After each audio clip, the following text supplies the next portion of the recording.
Wisdom kitchen சார்பாக அனைவருக்கும் வணக்கம்.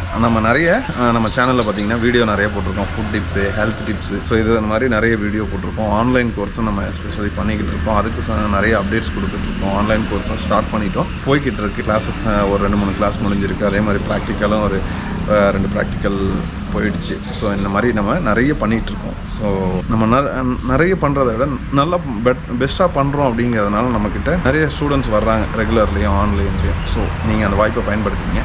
நம்ம இன்றைக்கி எதை பற்றி பார்க்க போகிறோம் அப்படின்னா, ரவா உப்புமா அப்படின்னாலே எல்லாத்துக்குமே பிடிக்காது. ஆனால் அதுவும் ஒரு இன்ஸ்டண்ட்டாக நம்ம எல்லார் வீட்லேயும் பண்ணக்கூடியது. அது எப்படி நம்ம டேஸ்ட்டாக பண்ணுறோம் அப்படிங்கிறத நம்ம சிம்பிளாக பார்க்கலாம். ஏன்னா தவிர்க்க முடியாது. சில வீட்டில் அது ஹார்டாக இருக்கும், இல்லைனா டேஸ்ட் இல்லாமல் இருக்கும். கொஞ்சம் சேஞ்சஸ் பண்ணோம் அப்படின்னா டேஸ்டி ரவா உப்புமா பண்ணலாம். ஸோ அதோட ரெசிபி எப்படி பண்ணுறது அப்படின்றது தான் நம்ம இன்றைக்கி பார்க்க போகிறோம். டம்ளராக இருக்கட்டும், கப்பாக இருக்கட்டும். ஸோ ஒரு கப் ரவா எடுத்துக்கிறோம் அப்படின்னா அதை லிட்டில் ரோஸ்ட் பண்ண ரவா வாங்கி ரோஸ்ட் பண்ணாலும் ஓகே. லிட்டில் ஒரு ஸ்பூன் நெய் இருந்துச்சுன்னா வறுத்துக்கலாம். இல்லை அப்படின்னா இல்லை ஆயில் கூட வறுத்துக்கலாம், இல்லை ஆயில் இல்லாமல் கூட வறுத்து எடுத்துக்கலாம். அதை எடுத்து வச்சுட்டு அதுக்கப்புறம் நம்ம தேவையானது என்னென்ன அப்படின்றது நான் சொல்லிடுறேன். வெங்காயம் 2 மீடியம் சைஸ் பெரிய வெங்காயம் எடுத்து கட் பண்ணிக்கலாம். பச்சை மிளகா 2 பச்சை மிளகாய் எடுத்துக்கலாம். கருவேப்பிலை ஒரு 2 கொத்து, கடுகு, தாளிப்புக்கு கடுகு, உளுந்து, அந்த கடலைப்பருப்பு. ஸோ இது எல்லாமே நமக்கு தேவையானது. தேவை அப்படின்னா ஒரு டொமேட்டோ நல்லா கொஞ்சம் பெரிய சைஸாக ஆட் பண்ணிக்கலாம். ஸோ டொமேட்டோ ஆப்ஷனல் தான். வேணுங்கிறவங்க புளிப்பு பிடிக்காதுன்னா விட்டுடலாம். பிடிக்கும் அப்படின்னா போட்டால் நல்லா டேஸ்ட் கிடைக்கும். வாட்டர் தண்ணியோட அளவு பார்த்திங்கன்னா 1 கப் நம்ம எடுத்துருக்கிறதுக்கு தண்ணி எடுத்துக்கும். ஸோ நம்ம அதை ஹீட் பண்ணி எடுத்து வச்சுட்டு நம்ம எல்லாமே இதை வதக்கிட்டு போட்டோம் அப்படின்னா டேஸ்ட்டு நல்லாயிருக்கும். எதுக்காக 1க்கு 2 தான் ஆக்சுவலாக எல்லாருமே வைப்பாங்க. அது அந்த ஒரு ஹார்ட்னஸ் வரும். நம்ம வாட்டர் எந்த அளவுக்கு கொஞ்சம் அதிகமாக யூஸ் பண்ணுறோமோ, ஸ்மூத்னஸ் இருக்கோ, லூஸாக இருக்கோ, ஸோ டேஸ்ட்டும் நல்லாயிருக்கும், சாஃப்ட்னஸாகவும் இருக்கும். ஸோ இந்த அளவு தான் இருக்கணும். இது எல்லாமே எடுத்துக்கலாம். உப்பு நீடர் எவ்வளோ தேவையோ தேவையான அளவு ஒரு டேபிள் ஸ்பூன் அந்த மாதிரி யூஸ் பண்ணிக்கலாம். நம்ம தேவையான அளவு. ஸோ அது எக்ஸாக்டாக நம்ம சொல்லணும். 1 டீஸ்பூன் 1.5 டீஸ்பூன் அளவுக்கு போட்டால் போதும். ஸோ இதுதான். இப்போது நம்ம கட் பண்ணி எடுத்துருக்கேன். ஆனியனை கட் பண்ணி வச்சுக்கணும், ஸ்கின் ரிமூவ் பண்ணிட்டு. இப்போது ஒரு 3 டேபிள் ஸ்பூனு இல்லை 4 டேபிள் ஸ்பூனு எண்ணெய் விட்டுக்கணும்.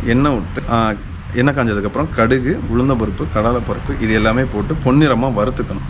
கடுகு பொரிஞ்சதுக்கப்புறம் அதுக்கப்புறம் க்ரீன் சில்லி, கருவேப்பிலை இது எல்லாத்தையும் போட்டுட்டு டக்குன்னு அந்த கட் பண்ணி வச்சுருக்க ஆனியனையும் போட்டு நல்லா ஆனியன் ரொம்ப வதக்கக்கூடாது. சொல்லிட்டு அந்த எண்ணெயில் வதக்குனா போதும், ப்ரௌனில் ஆக வேண்டியதில்லை. இதுக்கு வதக்கிட்டு அதுக்கப்புறம் நீடர் இருந்துச்சு அப்படின்னா நம்ம தக்காளி சேர்க்குறோன்னா அந்த தக்காளியை சேர்த்துட்டு உப்பு போட்டு இது பண்ணிவிட்டு, ஸோ அதுக்கப்புறம் நம்ம தண்ணி கொதிக்க வச்சு எடுத்து வச்சுருக்க தண்ணியை சேர்த்துக்கிட்டால் நல்லாயிருக்கும். இன்ஸ்டன்ட் நம்ம டேஸ்ட் நல்லாயிருக்கும். இல்லை அப்படின்னா நம்ம அந்த 2.5 கப் தண்ணியை டைரெக்டாகவும் ஆட் பண்ணலாம். நம்ம தண்ணியை டைரெக்டாக ஆட் பண்ணி சால்ட்டு செக் பண்ணிவிட்டு, சால்ட் அந்த சமமான அளவில் நம்ம பிரியாணிக்கு எப்படி ஒரு கல் தூக்கலாக இருந்தால் சரியாக இருக்கும் பிரியாணிக்கு, அது மாதிரி கொஞ்சம் தூக்கலாக இருக்கணும், ரொம்ப தூக்கலாக இருக்கணும்.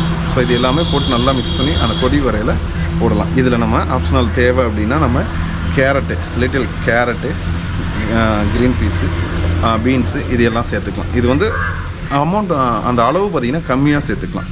ஒரு சின்ன கேரட் ஒரு சைஸு, ஒரு 4 பீன்ஸு, பட்டாணி ஒரு பாக்கெட்டு, அந்த ஃப்ரெஷ் பட்டாணி ஒரு பாக்கெட்டு. ஸோ இது எல்லாமே சேர்த்துக்கிட்டோம் அப்படின்னா நல்லா அருமையாக இருக்கும். ஸோ ஹோட்டல்ஸில் இப்படி தான் பண்ணுவாங்க, நல்லாயிருக்கும் உப்புமா. லாஸ்ட்டாக ஃபைனலாக என்ன பண்ணுவாங்கன்னா கார்னிஷ்க்கோ ஹோட்டல்ஸில் துருவுன அந்த தேங்காய் பூ யூஸ் பண்ணுவோம். ஸோ அந்த மாதிரி பண்ணால் நல்லாயிருக்கும். போட்டு மிக்ஸ் பண்ணி கூட சாப்பிடலாம். ஈவன் லாஸ்ட்டில் கூட போட்டு ஒரு மிக்ஸ் பண்ணி கூட சாப்பிடலாம். அது நல்லாயிருக்கும் டேஸ்ட். ஸோ இது எல்லாமே நம்ம தண்ணி கொதிச்சதுக்கப்புறம் இப்போ அந்த வறுத்து வச்சுருக்க இல்லை கடையில் வாங்கின வறுத்த ரவையை போட்டு நல்லா கட்டி வராமல் கொஞ்சம் கொஞ்சமாக போடணும். டக்குன்னு கொட்டிட்டோம் அப்படின்னா கட்டியாக வரும், சின்ன கட்டி விழுந்துடும்.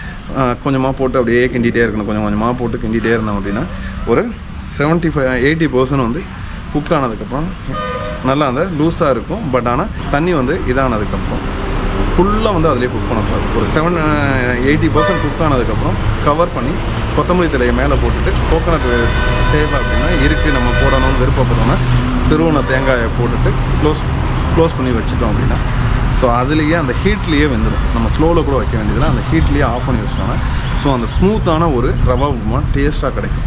ஸோ இது ஷார்ட் அண்ட் ஸ்வீட்டாக கூட நான் சொல்லிடலாம். ஸோ உங்களுக்கு ஃபுல்லாக எக்ஸ்பிளைன் பண்ணி சொல்லியிருக்கேன், செஞ்சு பாருங்கள். ஏன்னா இதெல்லாம் எடுத்தோன்னா தாளித்து அப்படியே வெங்காயத்தை போட்டு தண்ணியை ஊற்றி உப்பை போட்டு அப்படியே உப்புமான்னு கிண்டி கொடுக்குறத விட ஸோ இந்த மாதிரி நம்ம செஞ்சு சாப்பிட்டோம் அப்படின்னா நல்லாயிருக்கும். இதில் இன்னும் உருளைக்கிழங்கு ஆட் பண்ணலாம்.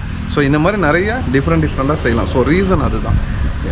இன்னும் தேவை அப்படின்னா லிட்டில் ஸ்பைசி வேணும்னா லிட்டில் மிளகாத்தூள். ஸோ இந்த மாதிரி நிறைய வந்து வெரைட்டியில் வந்து ஒவ்வொரு ஏரியாவுக்கும் ஒவ்வொரு மாதிரி பண்ணுவாங்க. ஆந்திராவில் ஒரு மாதிரி பண்ணுவாங்க, கர்நாடகாவில் ஒரு மாதிரி பண்ணுவாங்க. ஸோ இதெல்லாம் வந்து அந்தந்த ஏரியாவுக்கு உண்டான சேஞ்சஸ். நான் சொன்ன எதுவுமே வந்து என்னோட இது கிடையாது. ஒவ்வொரு இடத்துக்கும் ஒவ்வொரு ஊருக்கும் வந்து அது உங்களுக்கு தகுந்த மாதிரி நான் சொன்ன மெத்தட்ஸ் வந்து கொஞ்சம் கூடும். சில இப்போ கேரளாவில் போனோம் அப்படின்னா அந்த கோகோனட்ஸ் ஆட் பண்ணுவாங்க.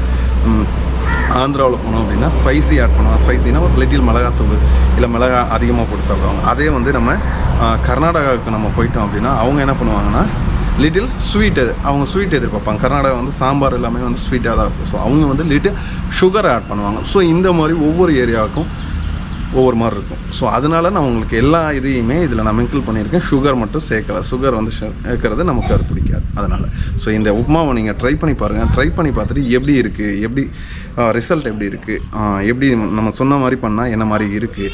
முக்கியமாக ஒரு தவறு பண்ணக்கூடாது. உப்புமா பண்ணையில் எப்பயுமே வாட்டரோட லெவல் வந்து குறைச்சிடக்கூடாது.